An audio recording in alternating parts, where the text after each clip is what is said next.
وسلم صلی اللہ علیہ وسلم. بلا لو مجھ کو بھی اجمیر اب غریب نواز، بنا دو جانے کا کوئی سبب غریب نواز. شراب عشق و وفا سے کرو مجھے سیراب، شراب عشق و وفا سے کرو، شراب عشق و وفا سے کرو مجھے سیراب. نہ جانے کب سے ہوں میں تشنہ لب غریب. سبحان اللہ سبحان. شراب عشق و وفا سے کرو مجھے سیراب، نہ جانے کب سے ہوں میں تشنہ لب غریب نواز.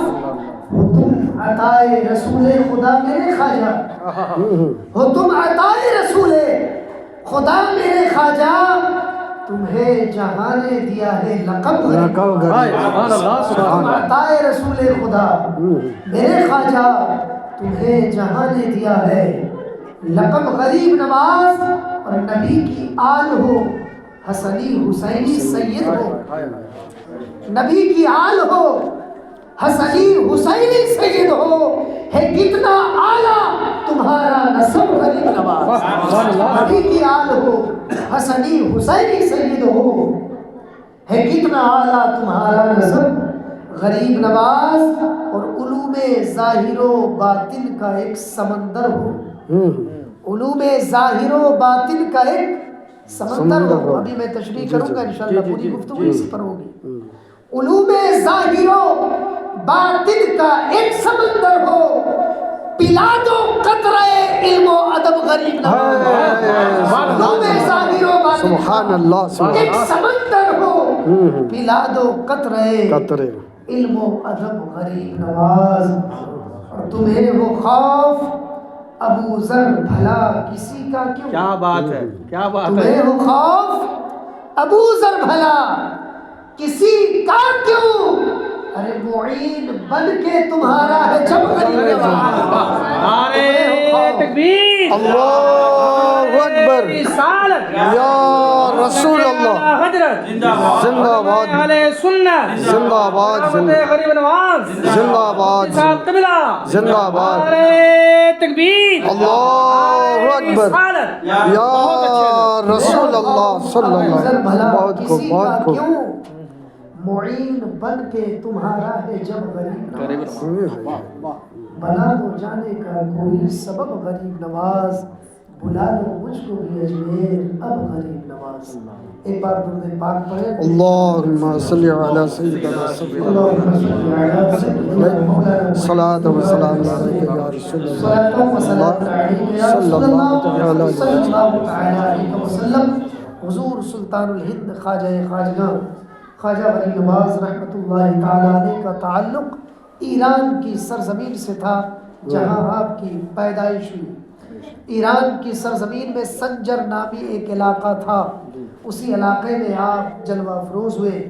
آپ کی والدہ ماجدہ اپنی وقت کی ولی کاملہ تھی جن کا نام ماہ نور تھا اور ام الورع کے نام سے مشہور تھی. اور خواجہ ولی نواز رحمۃ اللہ تعالی علیہ کے والد گرامی اپنے وقت کے بہت بڑے خواجہ تھے جن کا نام خواجہ غیاث الدین حسن تھا، جن کا مزار مبارک بغداد معلیٰ کی سرزمین میں ہے. حضور خواجہ ولی نواز رحمۃ اللہ تعالی علیہ کی زندگی بچپن میں بڑے ناز و نعم کے ساتھ بڑے ہوئے. ان کی پرورش ہوئی، چونکہ امیر گھرانے کے تھے، اعلیٰ خاندان کے تھے، اس لیے بڑے ہی ناز و نعم میں ان کی پرورش ہوئی. کسی چیز کی کوئی تکلیف کبھی نہ ہوئی. آپ کے والد گرامی کا سایہ آپ کے سر سے اٹھ گیا. 14 برس کی عمر تھی اس وقت آپ کو آپ کے والد گرامی کی وراثت میں ایک باغ ملا اور ایک پنچکی ملی.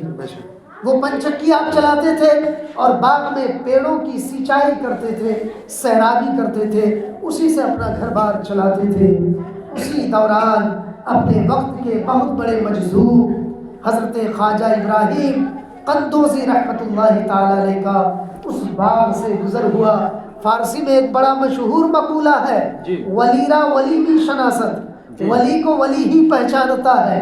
حضرت خواجہ ولی نواز رحمۃ اللہ تعالی علیہ نے اپنے وقت کے اس مجذوب بزرگ خواجہ ابراہیم قندوزی کو پہچان لیا اور آپ ادب کے ساتھ باغ کے باہر تشریف لے گئے، انہیں سلام کیا اور عرض کیا حضور کچھ دیر کے لیے آپ میرے باغ میں تشریف لے چلیں، حضور کچھ دیر خدمت کا موقع عنایت فرمائیں۔ حضرت خواجہ ابراہیم قندوزی رحمۃ اللہ تعالی علیہ خواجہ غریب نواز رحمۃ اللہ تعالی علیہ کی عرض گزاری پر ان کے باغ میں تشریف لے گئے۔ خواجہ غریب نواز نے ایک باغ کے نیچے ان کو بٹھایا اور بٹھانے کے بعد انگور کا ایک خوشہ ان کے سامنے پیش کیا۔ حضرت خواجہ ابراہیم قندوزی رحمۃ اللہ تعالی علیہ نے اس انگور کے خوشے میں سے چند انگور لے کر اپنے دندان میں چبائے اور چبانے کے بعد خواجہ غریب نواز رحمۃ اللہ تعالی علیہ کے منہ میں ڈال دیا۔ خواجہ غریب نواز کے منہ میں ڈالنا تھا، خواجہ غریب نواز کے دل کی دنیا بدل گئی۔ اب ان کے دل میں دنیا نہیں اللہ کی اللہ رہتے۔ آپ کے دل میں یہ تصور ہوا کہ اب یہ باغ میرے کسی کام کا نہیں، یہ بنچکی میرے کسی کام کی نہیں۔ چنانچہ انہوں نے باغ بھی بیچ دیا، بنچکی بھی بیچ دی، جو قیمت ہاتھ آئی، جو دام ملا، جو سرمایہ جمع ہوا، جو پونجی حاصل ہوئی، اس پونجی کو، اس پیسے کو غریبوں میں تقسیم کر دیا اور دنیا داری ترک کر کے اللہ کی راہ میں نکل پڑے۔ سبحان اللہ سبحان اللہ۔ نگاہ ولی میں وہ تاثیر دیکھی، بدلتی ہزاروں کی تقدیر دیکھی۔ جو باتیں سالوں سال میں مکمل نہیں ہوتی ہیں، وہ باتیں اولیاء اللہ کی صحبت میں چند منٹوں میں حل ہو جاتی ہیں۔